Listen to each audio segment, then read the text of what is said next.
اللہم صلی علی محمد وعلی آلہ وصحبہ وسلم۔ بسم اللہ الرحمن الرحیم۔ اللہ تبارک و تعالیٰ کے پاکیزہ نام سے آغاز کرتے ہیں جو بہت مہربان نہایت رحم والا ہے۔ درس بخاری کا سلسلہ جاری و ساری ہے اور پچھلے پروگرام میں 1277ویں حدیث پاک ذکر کی تھی۔ حضرت سہل رضی اللہ تعالیٰ عنہ اس کے راوی ہیں۔ یہ کہتے ہیں کہ ایک خاتون تشریف لائیں، انہوں نے ایک چادر اپنے ہاتھ سے بنائی تھی اور اس کے کنارے پہ پھندے وغیرہ بھی تھے، اور انہوں نے وہ چادر نبی کریم صلی اللہ علیہ وسلم کو بطور تحفہ پیش کی۔ میرے آقا صلی اللہ علیہ وسلم نے شرف قبولیت عطا فرمایا، اور یہ راوی کہتے ہیں کہ اس وقت رحمت کونین صلی اللہ علیہ وسلم کو اس چادر کی ضرورت بھی تھی، تو آپ نے زیب تن فرما لیا۔ تو وہاں ایک صحابی موجود تھے، جب انہوں نے دیکھا تو ان کو وہ چادر پسند آئی، تو کہا کہ یا رسول اللہ یہ کتنی اچھی چادر ہے، یہ آپ مجھے پہنا دیں۔ تو آپ نے سوال کر لیا۔ اب دیکھیں نبی کریم صلی اللہ علیہ وسلم نے بغیر کسی ضرورت کے سوال کرنے کو منع کیا ہے، یعنی اگر ضرورت نہیں ہے اور پھر بھی انسان مال بڑھانے کے لیے سوال کرے، یہ حرام اور گناہ کبیرہ ہے، کیونکہ نبی کریم صلی اللہ علیہ وسلم نے ارشاد فرمایا کہ جو بغیر کسی حاجت اور ضرورت کے سوال کرتا ہے وہ بروز قیامت اس حال میں آئے گا کہ اس کے چہرے پر گوشت نہیں ہوگا، یعنی جھڑ جائے گا گوشت۔ یہ پیشہ ور جتنے بھکاری ہیں سب اسی کیٹگری میں آتے ہیں۔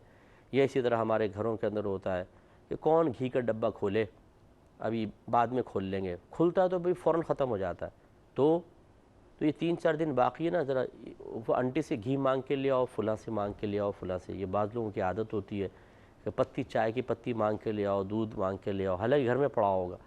یہ جو ضرورت سے زائد مانگنا ہے یہ اس وعید کے تحت آتا ہے۔ دوسرا، اس طرح مانگنا کہ انسان اپنے آپ کو ذلت پر پیش کر دے، ذلیل ہو جائے، اس طرح طلب کرنا، یا ایسے مقام پر جا کر ایسے شخص سے طلب کرنا کہ اپنی ذلت بے عزتی ہو جائے اور عزت ختم ہو جائے، یہ سوال بھی منع ہوتا ہے۔ لیکن اگر صحیح ضرورت کے لیے کویسچن کیا جائے تو وہ منع نہیں ہے، جیسے ان صحابی نے کہ ان کی نیت تھی کہ میں چادر مبارکہ لے لوں کیونکہ اس کو سرکار پہن چکے ہیں، سرکار کے جسم اقدس سے یہ مس ہو چکی ہے، تو جب میں اس کو کفن بناؤں گا تو مجھے انشاءاللہ برکت حاصل ہوگی، تو انہوں نے کویسچن کر لیا۔ اگر یہ غلط کویسچن ہوتا یا بیجا سوال ہوتا تو نبی کریم صلی اللہ علیہ وسلم پر فرض تھا کہ آپ اس غلطی کی نشاندہی فرماتے، کیونکہ آپ اللہ کے نبی ہیں، اور نبی اپنے سامنے جب کوئی غلط کام ہوتے دیکھے یا غلط بات کسی کی سنتا ہے تو وہ فوراً اصلاح کرنا اس نبی پر لازم ہو جاتا ہے۔ لیکن نبی کریم صلی اللہ علیہ وسلم نے ایسا کچھ بھی نہیں کیا، جس سے یہ واضح ہو گیا کہ ان کا عمل تو درست تھا اور یہ وہ سوال نہیں تھا جو ناجائز سوال کہلاتا ہے۔ لیکن اب دیکھیں دو چیزیں تھیں، ایک تھا کہ ان کو یہ خیال کرنا چاہیے تھا کہ نبی کریم صلی اللہ علیہ وسلم نے اس لباس کو پہنا ہوا ہے اور آپ کو ضرورت بھی ہے، اور ایک یہ کہ اپنی آخرت کی فکر کے یار میں پہلے کفن لے کر رکھ لوں، بعد میں موقع ملے نہ ملے تو اس لیے کفن لے کر رکھ لوں۔ دو چیزیں سامنے تھیں، خیال بھی رکھنا چاہیے تھا اور اپنا بھی وہ برکت حاصل کرنا چاہتے تھے۔ اب یہ بعض اوقات ہوتا ہے کہ انسان جو ہے جب وہ سوچتا ہے تو پھر وہ کسی نہ کسی ایک نتیجے پہ پہنچتا ہے کہ اس کے ذہن میں جو دلیلیں آ رہی ہوتی ہیں، جو دلائل اس کا نفس یا اس کا ذہن یا عقل دے رہی ہوتی ہے، بس اوقات ان میں سے کسی ایک کو وہ قبول کر لیتا ہے۔ تو ان صحابی کیا یہ معاذاللہ ایسا تو نہیں کہ یہ نہیں جانتے تھے کہ سرکار کو اس کی ضرورت ہے، یا ان کو کوئی احساس ہی نہیں تھا، بے مروت قسم کے تھے؟ معاذاللہ ثم معاذاللہ صحابہ کرام ایسے نہیں، وہ جانتے ہیں کہ سرکار کو ضرورت بھی ہے، سرکار نے پہنی بھی ہوئی ہے، لیکن جب ذہن میں ان کے کشمکش چلی ہے یا عقل اور طبیعت کا آپس میں ٹکراؤ ہوا ہے تو فیصلہ آخری یہی ہوا کہ اس چادر کو چھوڑا نہ جائے، اس کی برکت کے حصول کے لیے اس کو لے لیا جائے۔ تو انہوں نے اپنی خواہش سرکار کے سامنے بیان کر دی۔ اب سرکار حجرے میں تشریف لے گئے ہوں گے چادر کو لانے کے لیے، تو اور دوسرا لباس تاکہ بدل لیں اور پھر لا کر یہ دے دیں۔ اس دوران پھر دیکھیں وہ صحابہ، ایک شخص اپنی جہت سے ایک مسئلے کو دیکھ رہا ہے، دوسری جہت سے دیکھ رہے ہیں، چونکہ ان کے پیش نظر یہ چیز نہیں تھی کہ ہمیں یہ ملے، تو وہ اپنے طور پہ سوچ کر انہوں نے وہی سمجھایا کہ دیکھیں آپ نے یہ صحیح نہیں کیا، سرکار کسی کو منع نہیں کرتے، اب اگر یہ آپ کو دے لیں گے تو سرکار کو اس چادر کی ضرورت تھی اور سرکار کو تکلیف ہوگی۔ تو یہ بھی ایک بہت پیاری چیز ہے۔ اب دیکھیں دونوں چیزیں سامنے ہیں، معاذ ہم یہ نہیں کہہ سکتے کہ صحابی جنہوں نے چادر مانگی تھی یہ بے حس تھے یا سیلفش تھے یا ان کو نبی کریم کا کوئی احساس نہیں تھا. نو، ہر صحابی اپنی جان چھڑکتا تھا نبی کریم صلی اللہ علیہ وسلم کے لیے، لیکن اخروی راحت، اخروی انعام، اللہ تبارک و تعالیٰ کی رضا، قبر کے اندر منکر نکیر کے سوالات کے جوابات میں ثابت قدمی، برکت کا حصول، یہ تمام چیزیں ان کے پیش نظر آئیں تو انہوں نے کہا مناسب ہے کہ میں مانگ لوں. تو نہ یہ قابل گرفت اور نہ سمجھانے والے قابل گرفت، وہ اپنے مقام پر ٹھیک اور یہ اپنے مقام پر ٹھیک. ابھی اتنی بات سمجھانے کا مقصود یہ ہے کہ بعض اوقات ہم کسی شخص کو دیکھتے ہیں اور کوئی اس کا عمل ہمیں مناسب سا نہیں لگتا، لیکن اس کے اس عمل کے پیچھے وہ جو قول کہہ رہا ہے، بات کہہ رہا ہے، اس کے پیچھے اس کی کیا حکمت ہے، کیا اس کے پاس دلیل ہے، اسے جانے بغیر ہم کوئی فیصلہ نہیں کر سکتے ہیں اور نہ کرنا چاہیے. اس سے بدگمانی بھی پیدا ہوتی ہے، انسان کسی سے خواہ بدظن ہو کر دور ہو جاتا ہے، قطع تعلقی پیدا ہوتی ہے. اکثر ہم نے ایسی دیکھا. بہتر ہے کہ معلوم کر لیا جائے اگر ایسی کوئی بھی ڈاؤٹ فل بات آپ کو نظر آئے، قابل اعتراض بات نظر آئے. جیسے ان صحابہ نے کہا تو انہوں نے فوراً اپنا عذر پیش کیا کہ بھئی یہ نہیں ہے کہ خدا نخواستہ کہ مجھے احساس نہیں، لیکن یہ چیز، یہ خواہش مجھ پہ غالب آ گئی ہے کہ میں اس چادر کی برکات کو حاصل کر لوں، پھر موقع نہ ملے، ہو سکتا ہے وہ وہاں کے صحابی نہ ہوں، کہیں باہر سے آئے ہوں. تو انہوں نے بہرحال طلب کر لیا. اور حضرت سہل فرماتے ہیں کہ بعد میں اسی چادر میں اس شخص کو کفنایا گیا. یہی انہوں نے خواہش کا اظہار کیا تھا کہ میں چاہتا ہوں یہ چادر میرے کفن میں شامل ہو جائے. تو اس سے یہ بھی پتہ چلا کہ ایک تو کہ بزرگان دین کے تبرکات لینا یہ صحابہ کرام علیہم الرضوان میں بھی جاری و ساری رہا ہے، حتیٰ کہ سوال کر کے بھی لے سکتے ہیں بشرطے کہ، لیکن وہ دیگر صحابہ کے معاملے کو بھی اپنے سامنے رکھیں. مثال کے طور پہ آپ کسی عالم دین سے عقیدت رکھتے ہیں، کسی پیر صاحب سے، اپنے آپ کے پیر صاحب ہیں، اب انہوں نے ایک چادر اوڑھی ہوئی، آپ نے کہا یہ چادر مجھے تحفے میں دے دیں. تو یہ ذرا سوچ سمجھ کر کرنا چاہیے. بعض اوقات مطلب قلب پر ناگواری بھی پیدا ہو سکتی ہے. ایسی چیز انسان طلب کر لیتا ہے جس سے ان کی کچھ یادیں وابستہ ہوتی ہیں. جیسے مثال کے طور پہ کوئی پیر صاحب ہے، ان کے پیر صاحب نے ایک ان کو تسبیح دی جس کو ہمیشہ ہاتھ میں رکھتے ہیں، ان کو برکت حاصل ہوتی ہے، پیر صاحب کی یاد آتی ہے، وہ ان وقتوں کو یاد کر کے اور سکون حاصل کرتے ہیں. اور اب کوئی مرید کہے جی یہ تسبیح مجھے دے دیں، میں اس پہ درود پڑھنا چاہتا ہوں، یہ مناسب نہیں ہوتا. تو اس لیے وہ صحابی تھے، یہاں پہ نبی کریم صلی اللہ علیہ وسلم ہیں، ان پر قیاس کر کے اب یہ نہیں کرنا چاہیے کہ ہم سوالات کرنا شروع کر دیں. ہاں اگر آپ یہ سمجھتے ہیں، آپ قریبی آدمی ہیں، 5-6 چادریں ہیں، وہ پیر صاحب ان کو استعمال کرتے ہیں اور وہ اور بھی چادریں آتی چلی جا رہی، اب آپ نے کہا ایک چادر مجھے دے دیں، چلے میں کفن کے لیے رکھ لوں یا ویسی اوڑھ لوں برکت کے لیے، اس کی پھر بھی گنجائش نکل سکتی ہے. تو یہ توجہ طلب چیز ہے، تھوڑا سوچ سمجھ کر کے کسی کو کا مزاج خراب نہ کریں، کسی کا موڈ خراب نہ کریں، کسی کو تکلیف اور اذیت نہ دیں، تو پھر آپ لے لیں، کوئی حرج نہیں ہے.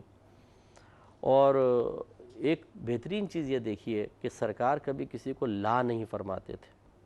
مانگیں گے مانگے جائیں گے، منہ مانگی پائیں گے، سرکار میں نہ لا ہے نہ حاجت اگر کی ہے.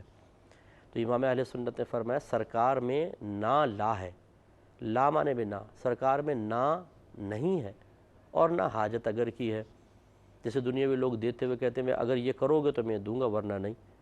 ہم اپنے مفادات بھی سامنے رکھتے ہیں، تو وہ کہتے ہیں کہ سرکار سے طلب کریں. نبی کریم صلی اللہ علیہ وسلم کا معاملہ یہ ہے کہ نہ تو نہ کہتے ہیں اور نہ کوئی مشروط کرتے ہیں کسی چیز کو، بغیر شرط کے عطا فرماتے ہیں. تو اس لیے رحمت کونین صلی اللہ علیہ وسلم کا یہ وصف بہت ہی پیارا ہے.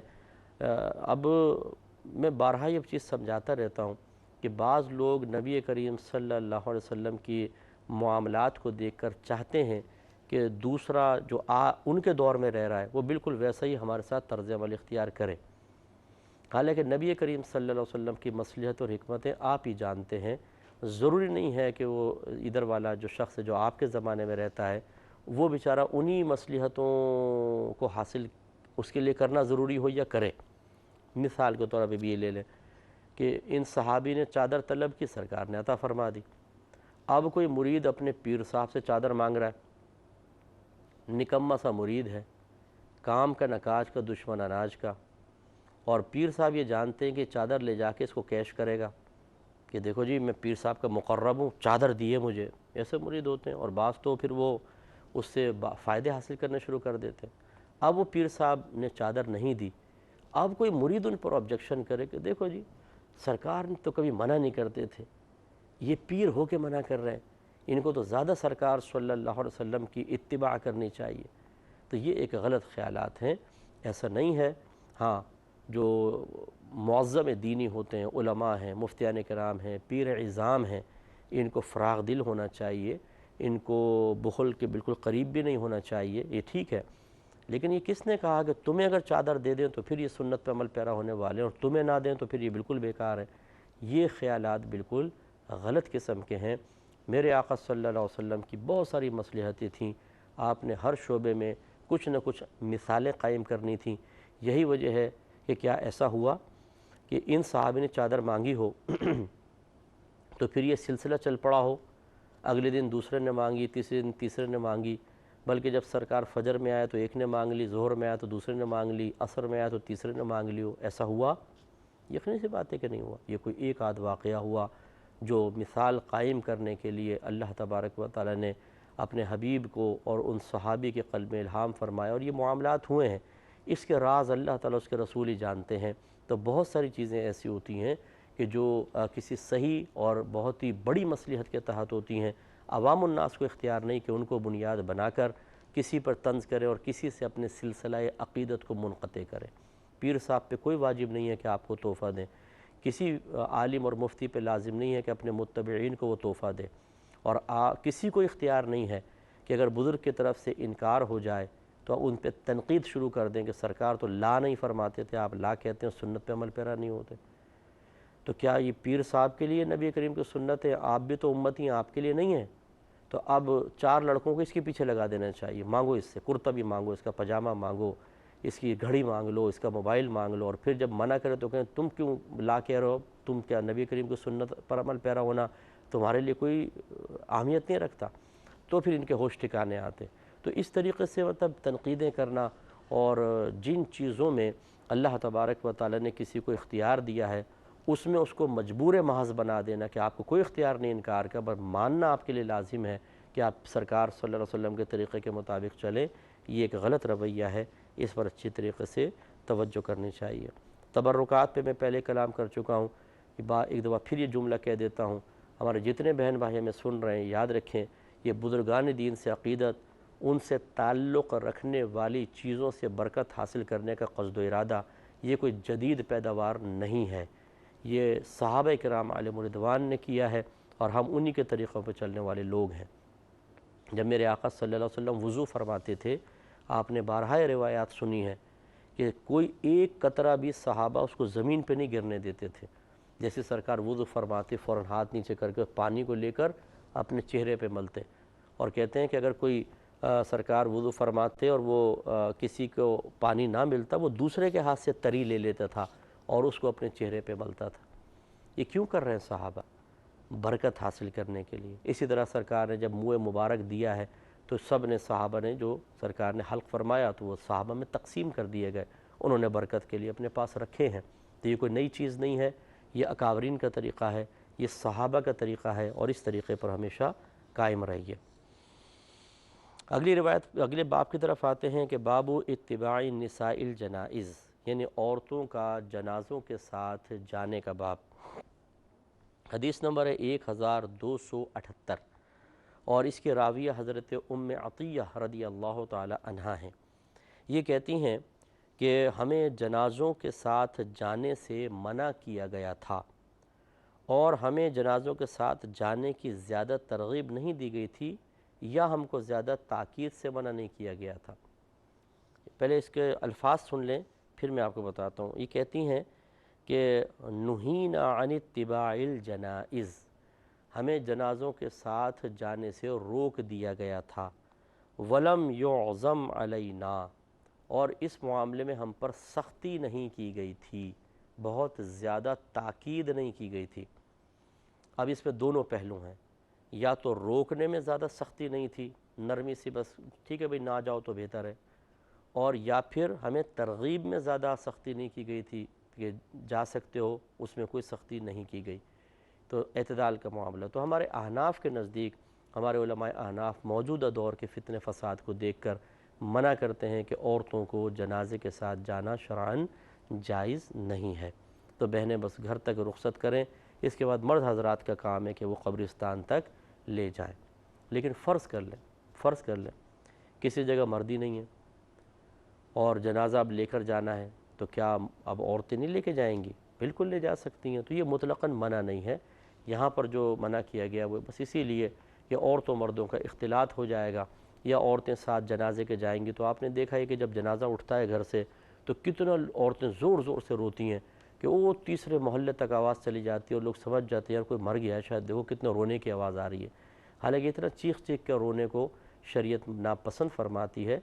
غم محسوس ہونا، احساس غم کی وجہ سے آنسو نکل آنا، تھوڑی بہت آواز بھی بے اختیار جو نکل جاتی ہے وہ نکل گئی، وہ الگ بات ہے. لیکن چیخ کے رونا اور دور دور تک آواز کا جانا یہ قطعاً غیر مناسب ہے.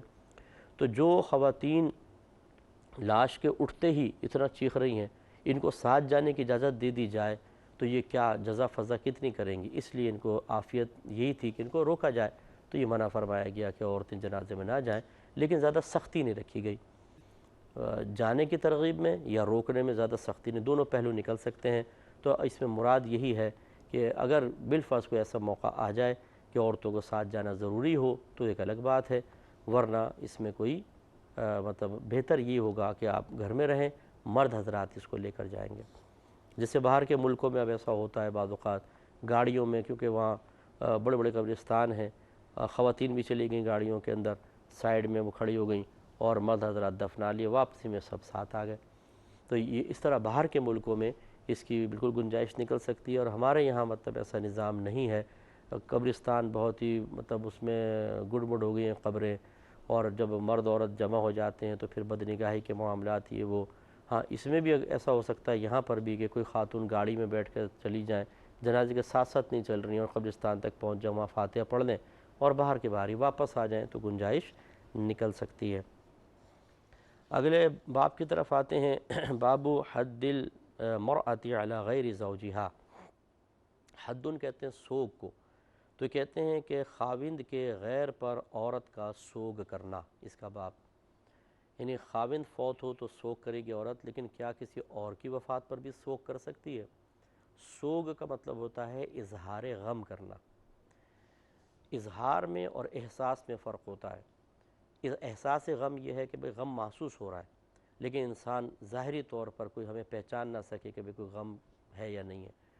اور ایک ہوتا ہے اظہار غم، ایسا حلیہ بنا لینا، ایسے اعمال اختیار کرنا کہ کوئی دیکھ کر یہ جان جائے کہ یہ غم میں ہے. جیسے بالوں کو بکھیر لینا مثال کے طور پر، کپڑے پھاڑ دینا، چیخ کے چلانا، گھر میں کھانا نہ بنانا، اور چوڑیاں توڑ دینا مثال کے طور پہ، زیور اتار کر رکھ دینا، تیل نہ لگانا، میک اپ بالکل چھوڑ دینا، سادہ رہنا. تو یہ چیزیں ظاہر کرتی ہیں. کوئی پوچھے گا بھئی کیا ہوا، خیریت تو ہے، ایسا حلیہ کیوں ہے، شاید کوئی غم ہے، کوئی پریشانی ہے. تو یہ سوگ یہ ہوتا ہے کہ اظہار غم کیا جائے. اس پہ کلام کریں گے نیکسٹ پروگرام میں. وآخر دعوانا ان الحمدللہ رب العالمین. اللہم صلی علی محمد